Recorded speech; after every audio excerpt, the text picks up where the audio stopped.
আমার চোখে পানি। দীর্ঘ ১.৫ লক্ষ নবী, ৩১৩ জন রসুলের কাছে আমি নিয়ে আসছি। আজকে শেষ দিন, এই জন্য চোখে পানি। তো উনি উল্টা প্রশ্ন করছেন, আপনার চোখে পানি কেন?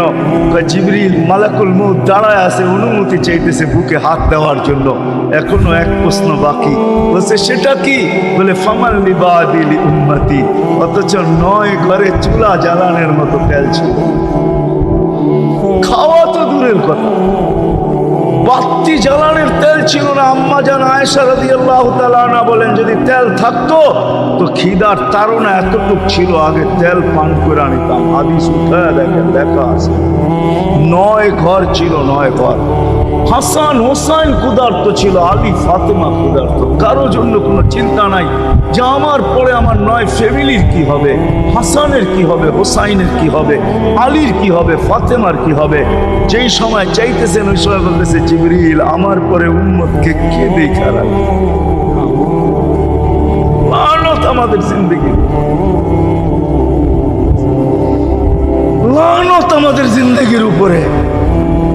এমন জিন্দেগির থেকে জমিন ফাইটা মরা যাওয়া উচিত। আমি তো মাঝে মাঝে বলি, আমাদের জমিনটা উল্টায় যাওয়া উচিত। যে মৃত্যু সময় বলতেছে আমার উম্মতকে কে দেখা রাখবে? জিবরিল ছুটা গেছেন, ছুটা আসছেন। আল্লাহ জবাব পাঠাইছেন, লা আতরুকু উম্মাতাকা ফারদা ওয়ালা ওয়াহদা। বন্ধু চলে আসেন, আপনার উম্মতকে আমি দেখা রাখবো, আমি দেখা রাখবো। হায় হায়, সবাইকে সালাম দিছেন একবার বা দুইবার, সবার দুরুদ পড়ছেন তো আল্লাহ একবার বা দুইবার, সালাম পড়ছেন কোন নবী রসুলের উপরে একবার কি দুইবার। আর বন্ধুর সালাম প্রতি জুমা ইমাম আছে, খতিব আছে, ইমামরা একটা আয়াত পড়ে কোরআনের, ইন্নাল্লাহা ওয়া মালাইকাতাহু ইউসাল্লুনা আলান নবী ইয়া আইয়ুহাল্লাযীনা আমানু সাল্লু আলাইহি ওয়া সাল্লিমু তাসলিমা। এই আয়াত আমাকে অনেক কিছু বোঝায়। ইমাম উলামারা, আলেম উলামারা বলবে এই আয়াতে আমাদেরকে দুরূদ পড়ার হুকুম দিছেন। আমিও বলবো দুরূদ পড়ার হুকুম দিছেন, কিন্তু আমার প্রশ্ন আছে এখানে। আমার প্রশ্ন, আল্লাহ আমাদেরকে পড়তে বলতেছেন, ঠিক আছে, আমরা কয়দিনই থাকবো আর কয়দিনই পড়বো? একদিন তো আমরা মারা যাবো, তো আপনার বন্ধুর উপরে দুরূদ কে পড়বে? আল্লাহ বলে, বেওকুফ, দেখোস না ফেরেশতাদের নাম নিছি, ফেরেশতারা পড়বে। আমি যদি আল্লাহকে উল্টা প্রশ্ন করি, একদিন তো ফেরেশতাও থাকবে না, মালাকুল মউত মারা যাবে। আপনি আরশের নিচে লিখেই রাখছেন, ইন্নী কাতাবতুল মাউত আলা মান তাহতা আরশি আল্লাযী হাইলা ইয়ামুত ফাহুয়া ফাওকা আরশি। আমার আরশের উপরে যে সে চিরঞ্জীব, যে নিচে আছে তাকে মৃত্যুর স্বাদ পান করতে হবে। একদিন তো ফেরেশতা মরে যাবে। আমাদের নবীজির উপরে দুরূদ কে পড়বে? আল্লাহ বলে, গণ্ড মূর্খ, তুই দেখোস না প্রথম আমার নামটা আল্লাহ লেখা আছে, ইন্নাল্লাহা, আমি আল্লাহ পড়তে থাকবো, আমি আল্লাহ চিরঞ্জীব। আমার বন্ধুর দুরূদ কখনো বন্ধ হইতে দেই না, আর দিব না। হায় হায় হায় হায়, ওই রসুল।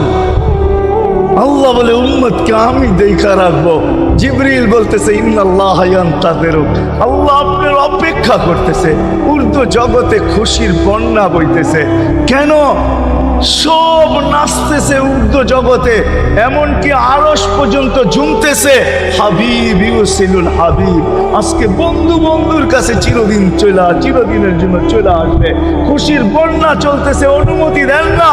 আল্লাহ উম্মতকে দেখা রাখবে, যে মরার সময় চোখে পানি তো আমাদের জন্য পানি। চলেন শেষটা শুনে দিয়া শেষ করতেছি। লম্বা হাদিস আমি শর্ট করতেছি, তাহকিক উলামা ইকরাম করে নিয়ে আমি শুনে দিয়া যেতেছি আপনাদেরকে। নফকা দুটা হবে। প্রথমটাকে বলে কিয়ামতের জন্য, দুইবার সিংহায় ফু হবে। একবার ধ্বংসের জন্য, দ্বিতীয়টা হবে নফকাতুন নুশুর বলে এটাকে। দ্বিতীয়টা আমাদেরকে কবর থেকে উঠানোর জন্য হবে। কিন্তু সব মারা যাবে, আল্লাহ 4 জনকে পয়দা করবেন কুদরত দিয়া। জিবরিল, মিকাইল, ইসরাফিল, মালাকুল মউত, 4 জনকে পয়দা করবেন। জিবরিল আলাইহিস সালাম কাঁদতে থাকবে, 4 জন 3 জন জিজ্ঞাসা করবে, কাঁদো কেন? এখনই ইসরাফিলকে সিংহায় ফু দেওয়ার হুকুম হবে নফকাতুন নুশুরের জন্য। আমাকে হুকুম হবে, বন্ধুকে নিয়ে আসো মাকামে মাহমুদে। আমি মৃত্যুর পরে ভুলে গেছি ওনার কবর কোথায়। 3 জন বলবে, জমিনকে জিজ্ঞাসা করো। জমিনকে জিজ্ঞাসা করবে, জমিন বলবে কাদ দাক্কানি আল্লাহু দাক্কা ফানাসিতু। প্রথম সিংহায় ফুটে আল্লাহ এরকম ছানা ছানছেন, আমিও ভুলে গেছি, রাখছি করে। অনেক সময় হয় জিনিস যাবে খুঁজতেছে সারা ঘরে, ঠিক না? হয় না? হয় না? হ্যাঁ, জিনিস জ্যাবের ভিতরে, পকেটের ভিতরে, কিন্তু খুঁজতেছে সারা ঘরে খুঁজতেছে। পরে পকেটে হাত দিয়া যখন দেখে পাইছে, তো জিব্বায় কামড় দিয়ে আসতে বেরিয়ে যায়, কেননা গর্ত গরম করে ফেলছিল। এখন ঘরালারা পাইলে উল্টা এর উপরে গরম হবে, ঠিক না? রাখছো পকেটে, খোঁজো আমাদের কাছে, ঠিক না? আর কাম পাও না, ঠিক না? এখন এর উপরে চড়াই হবে। জমিন বলে আমিও ভুলে গেছি, ওই দিন আল্লাহ রসুলের কবর থেকে নূর বাহির হবে, নূর নূর আল্লাহর আরশ পর্যন্ত পৌঁছবে, হুকুম হবে নিয়ে আসো। আসবে জিবরিল আলাইহিস সালাম, মারবে পর, চিনা মারবে পর, আর বলবে কুমিয়া হাবিব আর রহমান, আল্লাহর বন্ধু ওঠেন। ও মাধবদের মানুষ, আপনার আমার হাবিব, আপনার আমার রসুল, যার আদর্শ আমাদের কদমে কদমে প্রয়োজন নিজের এই জীবনটাকে গ্রহণযোগ্যতা পর্যন্ত পৌঁছানোর জন্য, উনি কবর থেকে উঠবে, ওয়াহুয়া ইয়াবকি ওয়া ইয়াকুল, কাঁদতে কাঁদতে উঠবেন আর বলতে বলতে উঠবেন, জিবরিল আইনা উম্মতি, আমার উম্মত কোথায়? হায় হায়, আসেন আজকে এই সিরত কনফারেন্স থেকে আমি তো আপনাদেরকে বুঝাইতেছি, আমার মন চায় জিনদেরকেও বুঝাই, ওদেরকে পাইলে ওদেরকে পায়ে ধরা বুঝাই। জিন ইনসানকে বলতেছি, আসেন আজকে এই মজমার থেকে নবীর আদর্শ শিখেন। নবী আল্লাহ পাওয়া শুধু নবীর আদর্শের ভিতরে। এই জন্য আল্লাহ বলছে, লাকাদ কানা লাকুম ফি রাসূলিল্লাহি উসওয়াতুন হাসানাহ লিমান কানা ইয়ারজুল্লাহ, যে আল্লাহ পাইতে চায়। বল, আগের আয়াত কি বল? ইয়াউমিল আখিরাহ, আর যে আখিরাত পাইতে চায়, আখিরাতের বাদশাহী যে চায়, যে আল্লাহকে পাইতে চায়, আখিরাতের বাদশাহী পাইতে চায়। দুনিয়া 60-70 বছরে এখানে পাইলো যেমন, না পাইলো তেমনই। যে পাইছে তার জন্য সূর্যের গতি যতটুকু, ঋতু তার জন্য যেমন, ঘড়ির কাঁটা তার জন্য যেমন, যে পায় না তার জন্য সমান। এখানের জীবন কাটা যাবে। বিদায় আসেন আজকে এই মজলিস থেকে প্রতিজ্ঞাবদ্ধ হই যে নবীর আদর্শের উপরেও আল্লাহর রসুল সুযোগ দিছেন আমাদের। আমি শেষ কথা বলতেছি, আগে এখন তো ব্রিজ আর ব্রিজ, ফ্লাইওভার আর ফ্লাইওভার, ঠিক না? হয়তো 2-1 বছর পরে আমরা এটাও দেখব যে মাধবদীর ওই মাথার থেকে নিয়ে একবারে কোথায় পাঁচদোনা পর্যন্ত ফ্লাইওভার চলে গেছে, ঠিক না? গাড়ি উঠবে এখান দিয়ে ওইখানে যে নেমা যাবে, কোনো জ্যাম না জট, ঠিক না? হ্যাঁ, কিন্তু একদিন ছিল শাখো, ছিল আমাদের দেশে শাখো, চিনেন? বাঁশের শাখো ছিল। আল্লাহর রাসূল বুঝাইতে চাইতেছে, একটা সময় আসবে আমার উম্মত বাঁশের শাখো, কেউ যদি বাঁশের শাখো থেকে স্লিপ খায় বা গাছে উঠা যদি গাছের থেকে পড়ে যেতে চায়, তো ডাল ধরা যেরকম লটকায় থাকে, শাখর থেকে পড়তে যায় শাখর উপরের বাঁশ ধরা যেরকম লটকায় থাকে। আল্লাহর রাসূল আমাদেরকে সুযোগ দিয়েছেন, একটা সময় আসবে উম্মত আমার একটা সুন্দর ধরেও যদি মৌত পর্যন্ত লটকায় থাকতে পারো, তাইলে তোমাকে 100 শহীদের সওয়াব দেওয়া হবে। মান তামাসসাকা বিসুন্নতি, মান তামাসসাকা বিসুন্নতি ইনদা ফাসাদি উম্মতি। এই জন্য আসেন, আজকে বড় অবহেলিত, বড় দীক্ষিত, বড় লাঞ্ছিত, বড় ঘৃণিত আমাদের রসুলের আদর্শ আমাদের জীবনে, বড় ঘৃণিত, বড় দীক্ষিত, বড় লাঞ্ছিত, বড় অবহেলিত। সর্বক্ষেত্রে দেখেন, বিয়া দেখেন আর শাদী দেখেন, হয় হয় পোশাক দেখেন আর আশাক দেখেন, সর্বক্ষেত্রে নবীর আদর্শকে আমরা পিছে ছেড়া দিছি। আর যার কারণে আজকে মুসলমান দুনিয়াতে লাঞ্ছিত, যার কারণে আমরা ঘরে লাঞ্ছিত, ঘরের ভিতরে কোনো মিল নাই, মহব্বত নাই। বহুত ঘর পাওয়া যাবে, স্বামী এক খাটে, স্ত্রী আর এক খাটে, বহুত ঘর পাওয়া যাবে। হায় হায়, ওই সমাজ লানতি সমাজ, যেই জমাতের সন্তানরা মা বাবাকে চোখ বড় করে দেখে, চোখ বড় করে সামনে। একটা লানতি সমাজ। অথচ আল্লাহ রসুল শিখাইছে মা বাবার সাথে আদর্শ কি ব্যবহার করবে, মার সাথে, বাবার সাথে, বড় ভাইয়ের সাথে, কার সাথে কি ব্যবহার করবে শিখাইছে। ওই সমাজটাই সুখের ছিল। আসেন ফিরা যাই, আল্লাহ রসুলের আদর্শ শিখি। শিখবেন তো? পাক্কা ওয়াদা? বিলকুল। কিন্তু একটা প্রশ্ন হলো, আল্লাহ রসুলের আদর্শ শিখবো তো শিখবো কোত্থেকা, পাবো তো পাবো কোথায়? ঠিক না? প্রশ্ন হয় না? হয় না? উনি তো দুনিয়াতে নাই, কোত্থেকে ওনাকে পাবো, কোত্থেকে শিখবো? আজকে আপনার আমার চতুর্দিকে ওই লোকগুলা বসা আছে যারা আল্লাহর পক্ষ থেকে নির্বাচিত। আওরাসনাল কিতাব আল্লাযীনা ইসতাফাইনা মিন ইবাদিনা।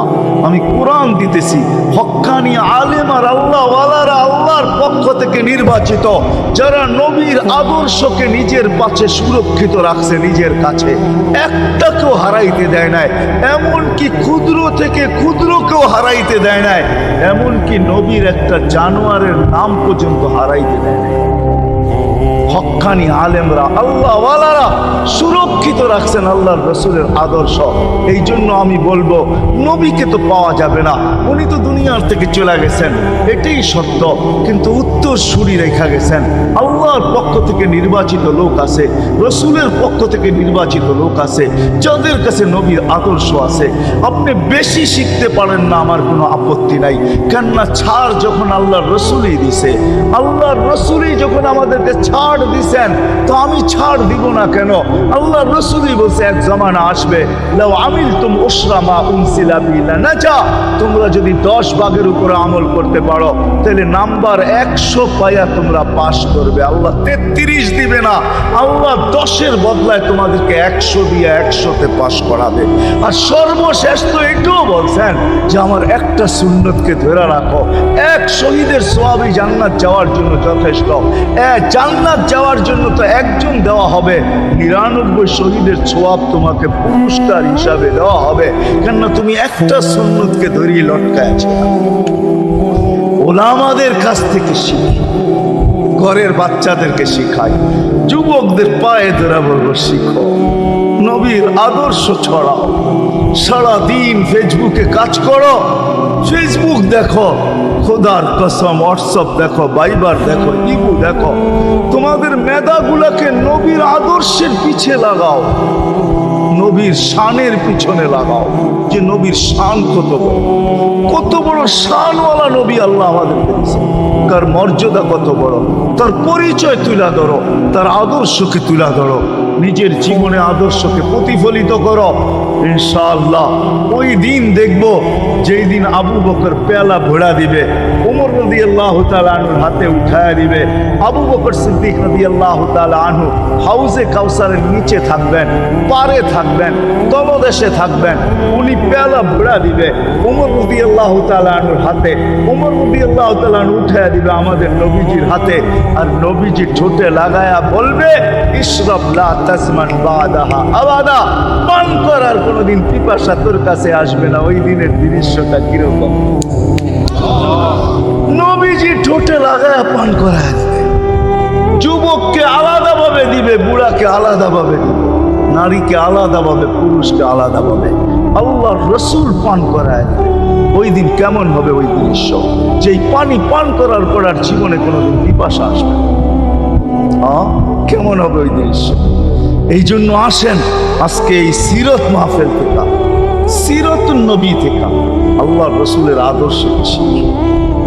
ডেলি একটা শিখলেও বৎসরে 365টা হয়, মাসে একটা শিখলেও বৎসরে 12টা হয়। 12টা সুন্নতের উপরে জীবন কাটায় দেন। রসুল তো বলতেছে একটার উপরে কাটায় দিবে বেড়াপা। শিখবো কাদের কাছ থেকে শিখবো? নেটের থেকে শিখবো? না না না না, নেটের থেকে না, ওলামাদের কাছের থেকে শিখেন, ওলামাদের কাছে যান, বসেন, এদের কাছ থেকে নবীর আদর্শ শিখেন, সুন্নত শিখেন, যেটা মনে চায়, যেটা পছন্দ হয় ওইটা শিখেন। ছুট আছে শিখেন, তারপরও শিখেন। আরে শুধু একটাই শিখেন, হায় হায়, আজকে যদি একটাই উম্মত মেনা নিত, এই যুবকরা যদি একটাই মেনা নিত, মা বোনরা যদি একটাই মেনা নিত, শুধু ডাইন আল্লাহ রসুল ডাইন পছন্দ করতেন। যুবক যদি প্যান্ট পরার সময় ডাইন পাও আগে দিতেন, খোলার সময় ডাইন পাও আগে খুলতেন, শার্ট পরার সময় ডাইন হাত আগে দিত, খোলার সময় ডাইন হাত আগে খুলতো, সর্বক্ষেত্রে যদি ডাইন ব্যবহার করত। মা বোনরাও তো ঘর ঝাড়ু দেওয়ার সময় যদি ডাইন ব্যবহার করত, তাহলে কিতাব আমাকে বুঝায় কিয়ামতের দিন আল্লাহ ডাকবে আইনা আসহাবাল ইয়ামিন, ডাইন আল্লাহরা কোথায় আসে? আল্লাহ ডাকবে ডাইনপন্থীরা কোথায় আসো? আমার বন্ধু ডাইন দিক পছন্দ করতো, তোমরাও পছন্দ করতে, তোমার আমার বন্ধুর লোক, আসো আমার কাছে। এই জন্য নবীর আদর্শ আলেম ওলামার কাছ থেকে শিখবো তো পাক্কা। আর সবচেয়ে বড় আদর্শ আল্লাহ রসুলের, যেটা আসতে দেরি, আমাদেরকে মেসেজ দিতে দেরি করেন নাই। আইসাই সেজদায় পড়ছেন। শানের রেসালত হইলে আমি শুনাইতাম, সিরাত এই জন্য শুনাইলাম না। জমিনে আসতে দেরি, সেজদা করতে দেরি করেন না। আমি বলবো সেজদা করেন না, আমাদেরকে মেসেজ দিচ্ছেন, উম্মত সেজদা ছাড়া তোমাদের কোনো পরিচয় আমার কাছে নেই। যাওয়ার সময় চিৎকার দিতেছেন, আসসালা আসসালা ওয়া মা মালাকাত আইমানুকুম, নামাজ নামাজ নামাজ, অধীনস্থদের সাথে ভালো ব্যবহার করবে। দুইটাই চিৎকার ছিল, আর কোনো চিৎকার ছিল না। বিদায় আল্লাহ রসুলের সবচেয়ে বড় আদর্শ নামাজ, সবচেয়ে বড় পরিচয় নামাজ। আজকের থেকে নামাজ ছাড়বো না, পাক্কা ওয়াদা, বিলকুল পাক্কা ওয়াদা। কিন্তু না নিয়ত হলে হাত নামাইবেন না, ওয়াদা করতে হবে পাক্কা। আল্লাহ কবুল করুন, আমিন। কালকে সকাল থেকে নামাজ আর ছাড়বো ইনশাআল্লাহ, নামাজ আর ছাড়বো না। নামাজ শুধু নামাজ না, অনেক কিছু রাখা। আল্লাহ আমাদেরকে আমল করার তৌফিক দান করেন, আমিন। ওয়া মা আলাইনা ইল্লাল বালাগ। আল্লাহুম্মা লাকাল হামদ কামা ইয়ানবাগি লিজালালি ওয়াজহিক। দোয়ার ভিতরেই একটা কথা আপনাদেরকে বলবো, সর্বশেষ দোয়া করতেছি, আবার বলতেও আসি, মসজিদের কাজ এখনো দেখলাম অসমাপ্ত। অন্য জায়গায় হইলে বলতাম না, কিন্তু মাধবদীর মতো জায়গায় এরকম একটা মসজিদের কাজ অসমাপ্ত থাকবে, এটা শোভা পায় না আমার মনে হয়। এখানটা মাধবদী সারা বাংলাদেশের প্রাণকেন্দ্র বললে চলে, ব্যবসায়ী হাট বললে চলে, ঠিক না? আর আল্লাহ মাধবদীর মানুষকে কম দেন নাই, অনেক দিছেন। কি বলেন? 50 বছর আগের থেকে অনেক দিছে না আপনাদেরকে? ওইখানে এরকম একটা মসজিদ জীর্ণ শীর্ণ পড়া থাকবে অসমাপ্ত, এটা শোভা পায় না। এই জন্য সবার কাছে দরখাস্ত, যতটুক পারি এই মসজিদের সহযোগিতা করবেন তো? আল্লাহুম্মা লাকাল হামদ কামা ইয়ানবাগি লিজালালি ওয়াজহিক ওয়া আযীমি সুলতানিক। আল্লাহুম্মা সাল্লি ওয়া সাল্লিম ওয়া বারিক আলা হাবিবিকা মুহাম্মদ। আল্লাহ, চাওয়ার বলার পর্ব ছিল শেষ, শোনার পর্ব ছিল শেষ, এখন ভিক্ষার পর্ব চলতেছে। মালিক, আমাদের মাথার উপরে আকাশ ছাড়া আর কিছু নাই। আয় আল্লাহ, আয় আল্লাহ, আজকে বিশ্বাস করি ওই মজলিসে বৈশা যেটা ফেরেশতা দ্বারা বেষ্টিত, ওই মজলিসে বৈশা যেটা রহমত দ্বারা ঢাকা, ওই মজলিসে বৈশা যেখানে সাকিনা নাজেল হতেছে, ওই সমস্ত লোকদেরকে নিয়ে যাদের ভিতরে আলেম আছে, ওলামা আছে, তোলাবা আছে, দাড়ি পাকা আছে, যুবক আছে, জানি না ঘরে মা বোনরাও হয়তো আছে, কে কোথায় বসে হাত তুলছে জানি না, মানকুই সবাইকে নিয়ে হাত তুললাম। এরকম জায়গার থেকে যদি আজকে খালি চলে যাই, আমাদের মাথার উপরে আকাশ ছাড়া কিছু নাই। আর গরিব বলে, মালিক তুমি এখন প্রথম আকাশে চলে আসছো, রাতের 3 ভাগের 1 ভাগ অতিবাহিত হয়ে গেছে, তুমি এখন ডাক দিতেছো, কে মাপ চাও আমি মাফ করব। মালিক তাকায় দেখেন আমরাই হাত তুলে বসে আছি, জীবনের গুনাহগুলো মাপ চাই, আর কোনোদিন গুনাহ করব না। আল্লাহ, আমাদের গুনাহগুলো যেন ধুয়া মুছা শেষ করে দেওয়া, আর যেন আমলনামা একটা গুনাহ না থাকে, যতদিন বাঁচবো আর গুনার দাগও যেন না আসে। এই আয়োজন যেন কবুল হয়, আয়োজকরা যেন কবুল হয়, সাহায্যকারীরা যেন কবুল হয়, সহযোগিতাকারীরা যেন কবুল হয়, এটা কিয়ামত পর্যন্ত কায়েম আর দায়েম থাকে। আয় আল্লাহ, আয় আল্লাহ, জানি না কার কি পেরেশানি আছে, কার কি প্রয়োজন আছে, খাজানায় গায়েব থেকে পুরা করা দেন। কে ছোট না বড় অসুখে আক্রান্ত যদি হয়ে থাকে, শেফায়ে কামেলা আজেলা মুস্তামেররা নসিব করা দেন। হায় আল্লাহ, যারা সুস্থ সর্ব ধরনের রোগ থেকে হেফাজত করেন। জর্রা বরাবর ঈমান নিয়ে যারা কবরে চলে গেছে সবাইকে মাফ করা দেন। হায় আল্লাহ, যেই যুবকদের উদ্যোগে এই আয়োজন, হায় আল্লাহ, হায় আল্লাহ, কালকে সকাল থেকে ওদেরকে আর মদিনার যুবকদের মতো ছাড়া দেখতে চাই না, এদেরকে মদিনার যুবকদের মতো বানায় দেন। আপনার হাবিবের জমানায় মদিনার যুবকরা যেরকম ছিল এরকম বানায় দেন। আল্লাহ, আমার দেশের যুবক সমাজকে মসজিদ নবীর আদর্শওয়ালা বানায় দেন। মা বোনদেরকে পর্দা নিশীন বানায় দেন। আল্লাহ, মসজিদের কাজকে কুদরত দ্বারা পুরা করা দেন। জানি না কার দ্বারা আপনি করাবেন, জানি না কার। আমি ওই দেশ ঘুরছি যেই দেশে 60 পর্যন্ত হয়। জিবুতি একটা দেশ আছে আফ্রিকা, যেখানে গরমের দিন পুরা দেশে সবুজ বলতে কিছু নাই। কেননা গরমের সিজনে যখন গরম পড়ে তো 55, 56, 57, 58 উঠতে উঠতে 60 পর্যন্ত উঠতে থাকে সেলসিয়াস তাপমাত্রা। আর 1.5 কিলোমিটার মাথার উপরে যখন আসবে তখন তাপমাত্রা কিরকম হতে থাকবে একটু ভাবলে বোঝা যায়। নিচে আগুন, উপরে সূর্য।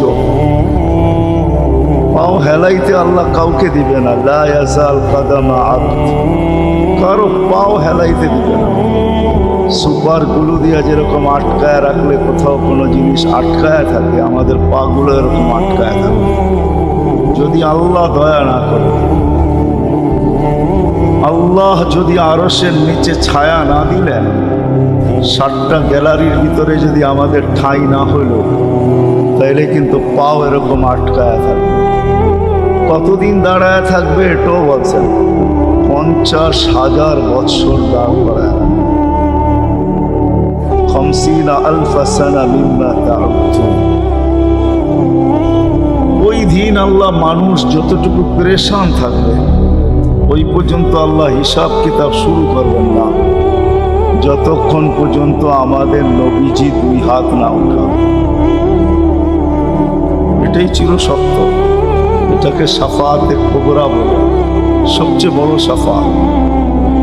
নবীরা পর্যন্ত ছুটতে থাকবে আর চিৎকার দিতে থাকবে আর বলতে থাকবে, নফসি নফসি সাল্লিম সাল্লিম, আল্লাহ আমাকে বাঁচান, আমাকে বাঁচান। একটু দূরের থেকে নিয়ে যাইতেছি। কোনো একদিন আম্মা জান আয়েশা রাদিয়াল্লাহু তাআলা আনহা আল্লাহ রসুলকে জিজ্ঞাসা করছিলেন কিয়ামতের ভয়াবহতার কথা। তো বলছে, ওই দিন সবাই উলঙ্গ আসবে, পায়ে হাইটা কিয়ামতের মাসে আসবে। আম্মা জান জিজ্ঞাসা করছিলেন, আলা ইয়ারা বাযুনা বাযা, আমাদের ভিতরে একজন আরেকজনকে দেখা ফেলবে না? আল্লাহ রসুল চিৎকার দিয়ে বলছে, আয়েশা ইয়াউমুন আসির, বড় কঠিন, কেউ কারো দিকে দেখার সুযোগ হবে না। ওই দিন সর্বপ্রথম যার হাত উঠা ব্যতীত আল্লাহ হিসাব কিতাব শুরু করবেন না, উনি আমাদের নবীজি। এটাকে শাফাআতে কুবরা বলে।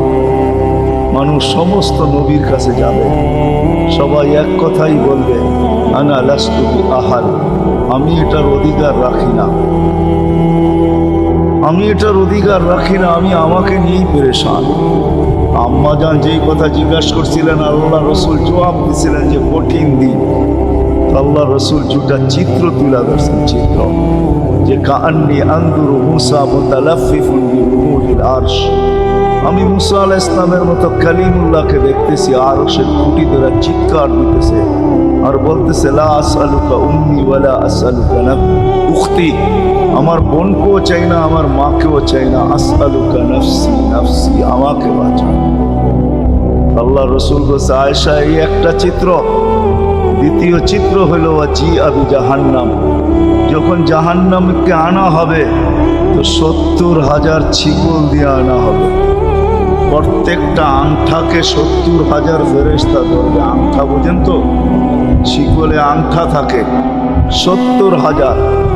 এদের হাতের থেকে দোজখ ছুটবে আর দৌড়াইতে চিৎকার দিতে দিতে হুঙ্কার দিতে দিতে যখন কিয়ামতের মাঠের দিকে আসতে থাকবে, জিবরিল আলাইহিস সালাম আল্লাহর ডাইন দিকে থাকবেন।